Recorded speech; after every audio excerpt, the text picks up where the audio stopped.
Number 1 नुआ वर्षरे नुआ नियम सर्वसाधारण स्थान में बुर्का कि हिजाब पिंधि पारिबेनी महिला नियम न मानिले 44,000 जरिमाना।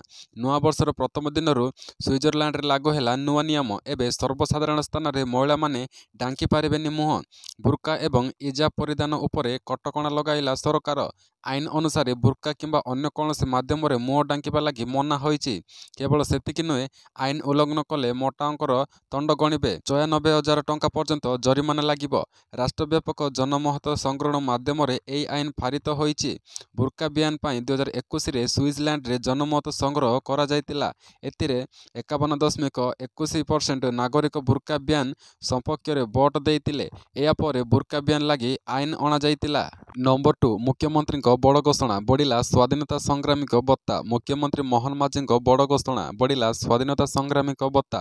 कारबारण करितिबा स्वाधीनता संग्रामी पेंशन पूर्वर 10,000 टंका थिबा बेले याकु 2 गुणा करबा नै सरकार निष्पत्ति नेइचंती। पूर्वर भत्ता बाबद को 10,000 टंका मिलितिबा बेले एबे याकु 20,000 टंका करि दिया जायछि। स्वाधीनता संग्रामी माननकु जचचित सम्मान को देबा पई एही पदक्षेप नेइचंती राज्य सरकार। कारबारण करितिबा स्वाधीनता संग्रामी पेंशन को 9,000 टंका बढ़ाई 15,000 टंका करि नेइचंती राज्य सरकार। केवल सेतिकी नुहे, जातीय पेंशनधारी सामग्री भत्ता को 8,000 टंका बढ़ाई 10,000 टंका करिचंती सरकार। नंबर 3 आईएएस स्तर में बड़ धरणर अदल बदल बदलिले 5 अफिसर। आईएएस स्तर में बड़ धरणर अदल बदल। सचिव स्तर में 5 अफिसर अदल बदल होइचंती। मुख्यमंत्री व्यक्ति सचिव पदरु अरविंद डाकुआ को बदल करा जायछि। अरविंद डाकुआ को पौर प्रशासन एवं नगर उन्नयन विभाग में अतिरिक्त सचिव भावे दायित्व मिली। तेबे मुख्यमंत्री व्यक्ति सचिव पद काहाकु दियाजिबो से नहीं कौनसी स्पष्ट सूचना मिली नहीं। राज्य सरकार प्रेमचंद चौधरी को बहन शिल्पर निर्देश दायित्व देइचंती। टी वाइफिंग राव योजना विभाग में स्वतंत्र सचिव एनएस राजपूत साधारण उद्यम विभाग अतिरिक्त दायित्व मिली। उपेंद्र सिंह पुनिया को दक्षता विकास विभाग में अतिरिक्त दायित्व दि जाइछि। एने साधारण प्रशासन विभाग पक्षर विज्ञप्ति प्रकाश पाई।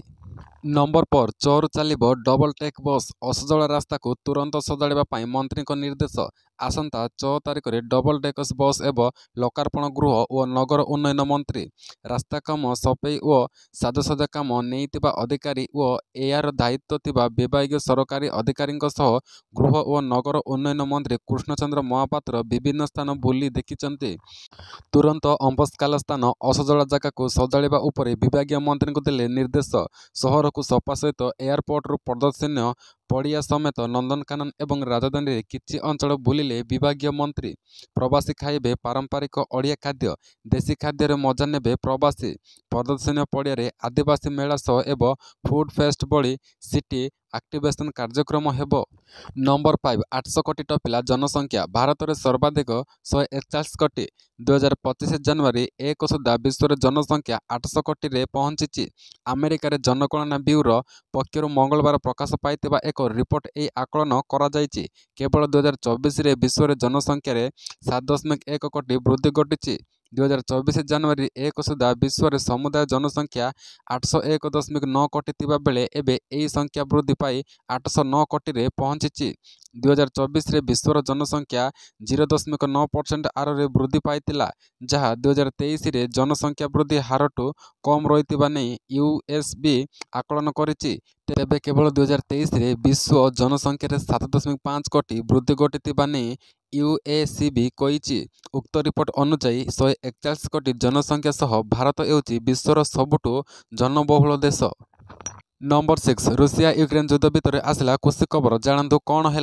रूसिया यूक्रेन भयंकर युद्ध भितर आशार आलोक संचार होइछि। 2024 शेष दिन में आसी खुशी खबर। दीर्घ दिन धरी युद्ध बंदी 300 रु अधिक नागरिक होइछन्ति मुक्त। ଏହି ଯୁଦ୍ଧ ବନ୍ଦୀମାନଙ୍କୁ ମୁକୁଳାଇବା ପାଇଁ ୟୁଏସି ସାଜିଥିଲା ମଧ୍ୟସ୍ଥି। ରୁଷିଆ ବନ୍ଦୀ କରିଥିଲା ୟୁକ୍ରେନର ସୈନିକ ଓ କିଛି ନାଗରିକଙ୍କୁ ମୁକ୍ତ କରିଥିବା ବେଳେ ୟୁକ୍ରେନ ବନ୍ଦୀ କରି ରଖିଥିବା ରୁଷିଆର ସୈନିକ ଓ ନାଗରିକଙ୍କୁ ମୁକ୍ତ କରିଛି। ଯେଉଁଠିରେ ପ୍ରତିକ୍ଷଣରେ ଥିଲା ମୃତ୍ୟୁର ଭୟ, ସେଠାରୁ ଫେରିବାର ଆଶା ଥିଲା ସ୍ୱପ୍ନ। ସେଭଳି ସ୍ଥାନରୁ ମୁକୁଳି ନୂଆ ଜୀବନ ପାଇଛନ୍ତି ବନ୍ଦୀ ଥିବା 300ରୁ ଅଧିକ ନାଗରିକ। ୟୁକ୍ରେନର ରାଷ୍ଟ୍ରପତି ଭଲୋଡିମିର ଜେଲେନସ୍କି କହିଛନ୍ତି 2 ଜଣ ସାଧାରଣ ନାଗରିକଙ୍କ ସହ ସାମରିକ କର୍ମଚାରୀ ସୀମା ସୁରକ୍ଷା କର୍ମୀଙ୍କ ସମେତ 199 ଜଣ ବନ୍ଦୀଙ୍କୁ ରୁଷିଆ ମୁକ୍ତ କରିଛି। ନମ୍ବର 7 ପଢୁଛନ୍ତି ସପ୍ତମରେ କିନ୍ତୁ ମୋର ଅଛି 10ମ ଶ୍ରେଣୀର ପାଠ। ବୟସ କମ୍ ହେଲେ ଜ୍ଞାନ ଓ ବୁଦ୍ଧିମତ୍ତାରେ ସେ ବହୁତ ଆଗରେ। ଏବେ 7ମ ଶ୍ରେଣୀରେ ପଢୁଛନ୍ତି ହେଲେ 10ମ ପରୀକ୍ଷା ପାଇଁ ନିଜକୁ ପ୍ରସ୍ତୁତ କରିସାରିଲେଣି। ନାଁ ତାଙ୍କର କୌସ୍ତବ, ବୟସ ମାତ୍ର 12 ବର୍ଷ। ଗଞ୍ଜାମ ଜିଲ୍ଲା ଆସିକାର ଏକ ଘରୋଇ ସ୍କୁଲରେ ସେ ପାଠ ପଢ଼ନ୍ତି। ଏକା ସମୟରେ 5ଟି ଶ୍ରେଣୀରେ ପାଠ୍ୟକ୍ରମକୁ ନିଜ ମୁହଁରେ ମୁଖସ୍ଥ କରିପାରିଛନ୍ତି କୌସ୍ତବ। ଯେକୌଣସି ପ୍ରଶ୍ନ ପଚାରିଲେ ସେ ତତ୍କ୍ଷଣାତରେ ଉତ୍ତର ଦେଉଛନ୍ତି। ଗଣିତ ହେଉ କି ଯେକୌଣସି ବିଷୟ ସବୁ ପାଠ ପଢ଼ିବାରେ ତାଙ୍କର ବେଶ୍ ଆଗ୍ରହ ରହିଛି। ସାହିତ୍ୟ, ବିଜ୍ଞାନ, ଭୂଗୋଳ ପରି ବିଶେଷ ଭାବେ ଗଣିତର ସମସ୍ତ ପ୍ରଶ୍ନର ଉତ୍ତର ତାଙ୍କ ମୁହଁରେ। କେବଳ ପାଠରେ ନୁହେଁ, ଉପସ୍ଥିତି ବୁଦ୍ଧି, ସାଧାରଣ ଜ୍ଞାନ, ଆଇକ୍ୟୁ ଏବଂ ଅନ୍ୟ ସମସ୍ତ ଏକାଡେମିକ ଆକ୍ଟିଭିଟିରେ ସେ ନିଜ ବୟସର ପିଲାମାନଙ୍କୁ ବେଶ୍ ପଛରେ ଛାଡ଼ିଯାଇଛନ୍ତି। ନମ୍ବର 8 ଫେବୃଆରୀ ପୂର୍ବରୁ ରାଜ୍ୟରେ ଲାଗୁ ହେବ ଆଭା କାର୍ଡ। ଏଣିକି ଗୋଟିଏ ଆକାଉଣ୍ଟରେ ରହିବ ରୋଗୀଙ୍କ ସମସ୍ତ ଡାଟା। ଖୁବ୍ ଶୀଘ୍ର ଲାଗୁ କରାଯିବ। ଖୁବ୍ ଶୀଘ୍ର ଲାଗୁ ହେବ national digital health mission. National health authority ଅଧୀନରେ ରହିବ ଏହି କାର୍ଡ। ଏହି କାର୍ଡର ନାଁ ରହିବ ଆୟୁଷ୍ମାନ ଭାରତ ହେଲ୍ଥ ଆକାଉଣ୍ଟ ବା ଆଭା କାର୍ଡ। ଏହି କାର୍ଡ ଆସିବା ପରେ ରୋଗୀଙ୍କୁ ପ୍ରେସ୍କ୍ରିପସନ ଧରି ବୁଲିବା ପାଇଁ ପଡ଼ିବ ନାହିଁ। ଲୋକସଂଖ୍ୟା ଅନୁସାରେ ଆଭା ଆକାଉଣ୍ଟ ରେଜିଷ୍ଟ୍ରେସନ କରାଯିବ। ଏନେଇ ସୂଚନା ଦେଇଛନ୍ତି ସ୍ୱାସ୍ଥ୍ୟମନ୍ତ୍ରୀ ମୁକେଶ ମହାଲିକ। ଲୋକେ ଏହି କାର୍ଡ ଅନଲାଇନରେ ଆବେଦନ କରିପାରିବେ। ଆବେଦନ ପ୍ରକ୍ରିୟା ଆରମ୍ଭ ହୋଇଯାଇଛି। ଆୟୁଷ୍ମାନ କାର୍ଡ ସହ ଏହି କାର୍ଡ ମିଳିବା ନେଇ ସୂଚନା ରହିଛି। ସେହିପରି QR କୋଡ୍ ମଧ୍ୟ ରହିବ, ଯାହା ସ୍କାନ କରିବା ପରେ ରୋଗୀ ପୂର୍ବ ତଥ୍ୟ ବିଷୟରେ ସମସ୍ତ ପ୍ରକାର ସୂଚନା ମିଳିପାରିବ। ନମ୍ବର 9 ମୁଖ୍ୟମନ୍ତ୍ରୀଙ୍କୁ ଚିଠି ଲେଖିଲେ ବିରୋଧୀ ଦଳ ନେତା ନବୀନ ପଟ୍ଟନାୟକ। ଜାଣନ୍ତୁ କାହିଁକି? ମୁଖ୍ୟମନ୍ତ୍ରୀ ମୋହନ ଚରଣ ମାଝୀଙ୍କ ବିରୋଧୀ ଦଳ ନେତା ତଥା ବିଜେଡି ସୁପ୍ରିମୋ ନବୀନ ପଟ୍ଟନାୟକ ଚିଠି ଲେଖିଛନ୍ତି। ଅଦିନିଆ ବର୍ଷାରେ ଚାଷ କ୍ଷତିପୂରଣ ପାଇଁ ଏହି ଚିଠି ଜରିଆରେ ଦାବି ଜଣାଇଛନ୍ତି ନବୀନ ଲେଖିଛନ୍ତି, ନିର୍ଦ୍ଧାରିତ ସମୟ ମଧ୍ୟରେ ସରକାର କ୍ଷତିପୂରଣ ଦିଅନ୍ତୁ। ବାରମ୍ବାର ପ୍ରାକୃତିକ ବିପର୍ଯ୍ୟୟ କାରଣରୁ ସ୍ୱତନ୍ତ୍ର ରାଜ୍ୟ ପାହ୍ୟ ମଧ୍ୟ ଦାବି କରିଛନ୍ତି ନବୀନ। ଅନ୍ୟପକ୍ଷରେ ମୋହନ ମଧ୍ୟ ଆଜି ନବୀନଙ୍କ ନାଁରେ ନେଇ କଡ଼ା ଟାର୍ଗେଟ କରିଛନ୍ତି। ମୁଖ୍ୟମନ୍ତ୍ରୀ କହିଛନ୍ତି, ଆମ ସରକାର କିଛି ଲୋକଙ୍କୁ ବାଧ୍ୟ କରିଦେଲେ ଯେ ସେମାନେ ନିଜ ବିଳାସପୂର୍ଣ୍ଣ ଟାୱାରକୁ ବାହାର ବିଲ ମୁଣ୍ଡକୁ ଯାଇଛନ୍ତି। ନମ୍ବର 10 ଏଣ୍ଡା ଆରମ୍ଭ କଲା ଇଲେକ୍ଟ୍ରିକ୍ ସ୍କୁଟର ବୁକିଂ। ଏଣ୍ଡା ଏହାର ନୂତନ electric scooter Activa year booking ଆରମ୍ଭ କରିଛି। ବର୍ତ୍ତମାନ ବିଶେଷ କଥା ହେଉଛି ଗ୍ରାହକମାନେ ଏହାକୁ ମାତ୍ର 10,000 ଟଙ୍କାରେ ବୁକିଂ କରିପାରିବେ। ବୁକିଂ ପାଇଁ ଗ୍ରାହକମାନଙ୍କୁ ଅନଲାଇନ୍ କିମ୍ବା ଏଣ୍ଡା ଡିଲରମାନଙ୍କ ଯୋଗାଯୋଗ କରିବାକୁ ପଡ଼ିବ। ଏହାର ପ୍ରାରମ୍ଭିକ ମୂଲ୍ୟ ପ୍ରାୟ 90,000 ଟଙ୍କା ହୋଇପାରେ। ଏହାର ପୂର୍ବରୁ ଓଲାରେ ଏହାର ପ୍ରଥମ ଇଲେକ୍ଟ୍ରିକ୍ ସ୍କୁଟର ବୁକିଂ ମାତ୍ର 500 ଟଙ୍କା ସହିତ ଆରମ୍ଭ ହୋଇଥିଲା ଏବଂ କମ୍ପାନୀ ଏହାର ଲାଭ ପାଇଲା।